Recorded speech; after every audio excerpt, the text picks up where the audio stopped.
So guys welcome to daily football madness. और काफी ज्यादा न्यूज चल रही है, लेकिन सबसे पहले जो हम बारसा की न्यूज के ऊपर बात करेंगे, मेसी और एम्बापे की न्यूज के ऊपर भी बात करेंगे। लेकिन सबसे पहले स्टार्ट करते हैं टर्जिच। बोरुसिया डॉर्टमुंड के मैनेजर ने रिजाइन कर दिया है। और भाई, डॉर्टमुंड एक सर्कस है। ये जो है कभी भी सीरियस नहीं होते। कभी ये मेन प्लेयर अपना सेल कर देते हैं, कभी अब मैनेजर को फारग कर दी है, या फिर उसको फोर्स कर दिया है कि भाई वो छोड़ के चले जाए जिसने आपको चैंपियंस लीग फाइनल जो है वो खिलाया। तो एक सर्कस है जो कि कभी भी खत्म नहीं होने वाला। तो एज पर रिपोर्ट्स हुमल्स से उनका फड्डा हुआ था, और हुमल्स ने जो है वो चैंपियंस लीग फाइनल से पहले, राइट, इस सीजन के एंड के ऊपर उन्होंने काफी ज्यादा ओपनली क्रिटिसाइज किया था, जो कि उनका बंदा नहीं था करना। मैनेजर को ओपनली क्रिटिसाइज किया था कि भाई जो टैक्टिक्स हैं वो उससे एग्री नहीं करते। और जिसकी वजह से जो टर्सेच हैं वो बहुत ज्यादा गुस्सा थे यहाँ पे हुमल से, और राइटली सो। भाई, प्लेयर का क्या काम है यार वो टैक्टिक्स। अगर आपको कोई चीज अच्छी नहीं लग रही तो भाई आप लॉकर रूम में बात करो। ये तो मुझे समझ नहीं लगती है आजकल के प्लेयर्स अपने आप को समझते क्या है, ठीक है। तो हमिल्स का क्या रोल है, ये जो प्लेयर पब्लिकली जाके बोलना शुरू कर देते हैं, ये इवन मैनेजर भी जो पब्लिकली जाके, चले मैनेजर्स को तो समझ लगती है कि उन्होंने मीडिया को ज्यादातर फेस करना होता है, कि उन्होंने कुछ ना कुछ रीजन तो बतानी होती है, ठीक है। लेकिन ये जो प्लेयर्स पब्लिकली जाके मैनेजर को क्रिटिसाइज करते हैं, this is absolutely not on. यहाँ पे डॉर्टमुंड को एक स्टांस लेना चाहिए था, और क्लियर स्टांस लेना चाहिए था फॉर टर्जिच, कि यहाँ पे प्लेयर गलत है और मैनेजर ठीक है, और मैनेजर को रुकना चाहिए। Players, manager is the most important thing. हमेशा ये होता है कि प्लेयर्स जो है फजूल हरकतें करने के बाद भी बच जाते हैं, और मैनेजर जो है वो या तो सैक हो जाते हैं या वो छोड़ के चले जाते हैं। तो भाई मैं तो बिल्कुल खुश नहीं हूँ, और डॉर्टमुंड से और क्या एक्सपेक्ट कर सकते हैं। अब थोड़ी सी बात कर लेते हैं कि भाई ये एम्बापे और मेसी के दरमियान क्या चल रहा है। ऑब्वियसली आप सबको पता है कि एम्बापे ने एक स्टेटमेंट दी है कि Euro is more difficult than the World Cup. Obviously Mbappe भी वर्ल्ड चैंपियन है, यहाँ पे मेसी भी वर्ल्ड चैंपियन है। बट किसकी बात में ज्यादा वजन है? ऑब्वियसली मेसी ने रिस्पॉन्ड किया है, उन्होंने आगे से जवाब दिया है, जो कि मैं जिससे एग्री करता हूँ, राइट। मुझे समझ लगती है यार, Mbappe unnecessary statements, players unnecessary statements क्यों देते रहते हैं, चुप करके खेलते क्यों नहीं है, ठीक है। देखिए, कहीं ना कहीं जब ये डिबेट होती है ना, यूरोस बेहतर है या फिर कोपा अमेरिका बेहतर है, तो मैं ओपनली यहाँ पे कहता हूँ कि यूरोस जो है वो ज्यादा competitive in comparison to Copa America. लेकिन एट द सेम टाइम जो मेसी ने भी बात की कि भाई आपके सामने जो कंपटीशन होगा वो आपने वही खेलना है ना। या तो आप यूरोस के अंदर भी बाकी टीम्स को जो है इंक्लूड करें, जैसे आप कोपा अमेरिका के अंदर बाकी टीम्स भी इंक्लूड हो रही हैं, साउथ अमेरिकन टीम्स के अलावा भी टीम्स इंक्लूड हो रही हैं, तो आप यूरोस के अंदर भी कर लो। जैसे यूएफए नेशंस लीग की बात हो रही है, तो आप उसके अंदर साउथ अमेरिकन टीम्स को भी इंक्लूड कर लो, कंपेटिटिव बना लो, ठीक है। तो जो जिस टीम को जो चीज अवेलेबल होगी उसने उसी में compete करना है, ठीक है। लेकिन आई डू एग्री कि Euros are more competitive than Copa America, जिससे इसमें कोई शक नहीं है, ठीक है। मैं इस बात से एग्री करता हूं। अब आ जाते हैं हम अगली बात के ऊपर, वर्ल्ड कप। ये मार्केट के अंदर एक नई हाइप क्रिएट की जा रही है कि भाई अब कि Euros are better than World Cup. भाई किस चक्कर में Euros are better than World Cup? अब दुनिया का कोई भी कंट्री है, कोई भी प्लेयर है, उसकी एक ही ड्रीम होती है, वर्ल्ड कप खेलना और वर्ल्ड कप जीतना, ठीक है। बाकी सारे जितने भी कंपटीशंस हैं वो सेकेंडरी हैं। सबसे इंपॉर्टेंट ये चीज, और आई थिंक मेसी ने भी ये बात बोली है कि भाई everyone wants to be a world champion. दुनिया से टीम्स आती हैं जिसके अंदर यूरोपियन टीम्स भी हैं, जिसके अंदर साउथ अमेरिकन टीम्स भी हैं, जिसमें अफ्रीकन टीम्स भी हैं, जिसमें एशियन टीम्स भी हैं, और दुनिया जहान की जितनी भी सारी टीम्स हैं वो compete करती हैं, और इवेंचुअली एक विनर मिलता है, who is the world champion, ठीक है। तो ये जो बिला वजह का चूरन बेचा जा रहा है ना मार्केट के अंदर, मुझे समझ से बाहर है। और एम्बापे का भी मुझे कुछ कुछ लॉजिक समझ नहीं लगती है, क्या वो जो है वो करना चाह रहे हैं, ठीक है। किस लिहाज से यूरोज जो है वो ज्यादा कंपेटिटिव हो गए भाई, जिसके अंदर, जिस यूरोज के अंदर दुनिया की यूरोपियन टीम्स के अलावा बाकी टीम्स कंपीट ही नहीं कर रही, वो कंपेटिटिव कैसे हो सकता है भाई? मुझे समझ से बाहर है भाई।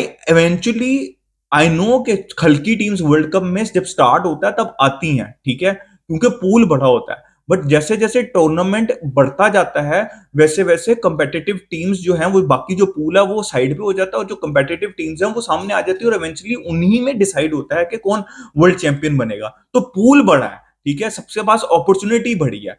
तो ये जो फजूल सा चूरन बेचा जा रहा है, मेसी ने बिल्कुल सही रिस्पॉन्ड किया कि भाई ये एक बकवास है, ठीक है। जिसने जो कहना है वो कहता रहे, लेकिन एवरीवन वांट्स, बॉटम लाइन ये कि everyone wants to be the world champion. यार अब रियल मैड्रिड की थोड़ी सी न्यूज के ऊपर बात कर लेते हैं। देखें, नाचो की न्यूज आ रही है कि वो Al Ittihad, he is very close to Al Ittihad. और इस रीजन की वजह से अगर नाचो जा रहे हैं तो पीछे रह कौन गया? पीछे मिलिटाओ रह गए हैं और रूडिगर रह गए हैं, राइट। और चोमेनी जो कि सेंटर बैक, जिनको सेंटर बैक खेलना नहीं चाहिए, ठीक है। अब अब प्रायोरिटी बना लिया रियल मैड्रिड ने। लेनी यूरो, डेविस एक साइड पे भी हो चुके हैं, उन्होंने एज पर रिपोर्ट्स डेविस ने जो है वो एक और कॉन्ट्रैक्ट ऑफर जो है वो रिजेक्ट कर दी है। तो डेविस टू रियल मैड्रिड भी हो सकता है बाय द वे, अगर फर्लैंड मेंडी जो है वो लीव करते हैं रियल मैड्रिड को, तो वो भी एक इफेक्ट हो सकता है कि फर्लैंड मेंडी जाए और अल्फोंसो डेविस आ जाए, और यही इफेक्ट अप्लाई हो रहा है यहाँ पे भी कि नाचो जा रहे हैं। और 100% यहाँ पे रियल मैड्रिड मुझे ऐसा लग रहा है कि लेनी यूरो के ऊपर 100% जाएगी और वो साइन कर लेगी, क्योंकि वो पीएसजी भी इंटरेस्टेड थी, हमने देखा मैनचेस्टर यूनाइटेड भी इंटरेस्टेड थी। बट लेनी यूरो सिर्फ बहुत क्लियर हैं एज पर रिपोर्ट्स कि वो सिर्फ रियल मैड्रिड के लिए खेलना चाहते हैं, और I think it will be a very good signing for real Madrid. अब बारसा की न्यूज के ऊपर डिस्कस कर लेते हैं। लेकिन सबसे पहला जो न्यूज है कि 1:1 का क्या चक्कर है। देखिए 1:1 as per reports Barca is very close. अभी जो रीसेंट रिपोर्ट्स आई हैं उसमें जो लिबेरो वाली जो डील है, अगर वो बार्सिलोना कर लेती है, उसका पैसा आ जाता है बार्सिलोना को, क्योंकि नाइकी की डील में अभी थोड़ा सा टाइम है। तो आई थिंक अगर वो वाली डील हो जाती है तो बारसा एज पर रिपोर्ट्स 1:1 के अंदर आ सकती है, और बारसा जो है वो फिर फ्रीली मूव कर सकती है मार्केट के अंदर। लेकिन बारसा के टारगेट्स क्या हैं, ठीक है। देखिए डीएम की न्यूज जो है ना वो काफी ज्यादा ठंडी पड़ी हुई है, तो कोई वही नाम जो है वो केमेक और ये वो स्टेलर वगैरह चल रहे हैं, लेकिन फिलहाल कोई न्यूज नहीं आई, ठीक है। सबसे पहले फेरन टोरेस की न्यूज आई है न्यूकासल की तरफ से ऑफर। अब मैं आपको पूरे सीजन से एक चीज समझा रहा हूं, जो लोग कहते हैं ना कि रफीनिया को रुकना चाहिए और फेरन को जाना चाहिए, जिससे मैं एग्री करता हूं। आप रफीनिया को रोकें, फेरन टोरेस को बेचते हैं, लेकिन उसका कोई फायदा नहीं है। आपको पता 10-15 मिलियन यूरो की बिड है including variables. Can you imagine? Ferran Torres के लिए 15, ये तो भाई एक इंस्टॉलमेंट जाएगी आपको मैनचेस्टर सिटी की, कोई फायदा नहीं होने वाला। उनकी वेजेस भी हाई नहीं है, उनकी इंस्टॉलमेंट्स भी आपने सिटी को अभी तक देनी है। तो यही चीज मैं आपको पूरे सीजन से समझा रहा हूं कि फेरन टोरेस को बेचने का कोई फायदा नहीं। लेकिन इंपॉर्टेंट पॉइंट ये है कि चाबी फेरन टोरेस को चाहते थे, और यहाँ पे हांसी फ्लिक जो है वो फेरन टोरेस को नहीं चाहते। तो मोस्ट लाइकली बारसा सेल कर देगी। बट यार ये 10-15 मिलियन यूरोस की क्या फजूलियत है यार। तो मुझे ये तो बिल्कुल चीज समझ नहीं लग रही कि ये, यार बारसा, भाई बारसा को बिल्कुल भी प्लेयर सेल नहीं करने चाहिए 10-15 मिलियन। भाई फ्री में ले लो फिर, अगर 10 मिलियन यूरो क्यों दे रहे हो तो फ्री में ले लो प्लेयर्स। खैर, अब आ जाते हैं हम रफीनिया। अब रफीनिया की न्यूज आ रही है, क्लब्स जो हैं वो नाम, जो यूरोपियन क्लब्स हैं उनका नाम नहीं आ रहा, लेकिन सऊदीज का नाम आ रहा है। और आपको पता है कि 80 मिलियन यूरोस, में बहुत अरसे से ये बात आपको समझा रहा हूं कि रफीनिया के आपको मिल सकते हैं। अब एज पर रिपोर्ट्स डेको जो है वो रफीनिया को नहीं बेचना चाहते। लेकिन एक बात, बेशक 1:1 रूल में बारसा आ भी जाती है, मैं आपको बार बार ये समझा रहा हूँ, फेरन टोरेस के जाने से उतने फंड जनरेट, कोई फायदा ही नहीं होने वाला कि आप एक लेफ्ट विंगर ले आए। तो एज पर रिपोर्ट्स वही बात है जो मैं आपको काफी देर से समझा रहा हूं, कि रफीनिया जाएंगे तो निको की जो है वो डील पॉसिबल हो सकती है। और अभी तक सिर्फ और सिर्फ Luis Diaz is ruled out, वो नहीं जो है वो न्यूज बिल्कुल अब खत्म हो चुकी हुई है। Nico Williams is the main target in the left wing for Barcelona, और एज पर रिपोर्ट्स उनका 58 मिलियन यूरोस का रिलीज क्लॉज है। 58 मिलियन यूरोस का उनका रिलीज क्लॉज है। तो मेरे हिसाब से बारसा को 100% निको विलियम्स के ऊपर जाना चाहिए। लेकिन अगर बारसा निको विलियम्स के ऊपर जाती है तो रफीनिया का क्या रोल होगा, जो कि लेफ्ट हैंड साइड के ऊपर ही खेलते हैं, और हमारे पास ऑलरेडी काफी ज्यादा इंटीरियर्स हैं। आप हमेशा ये याद रखेंगे गावी ने भी वापस आना है, और बारसा ने एक मिडफील्डर को भी ऑन प्रायोरिटी साइन करना है।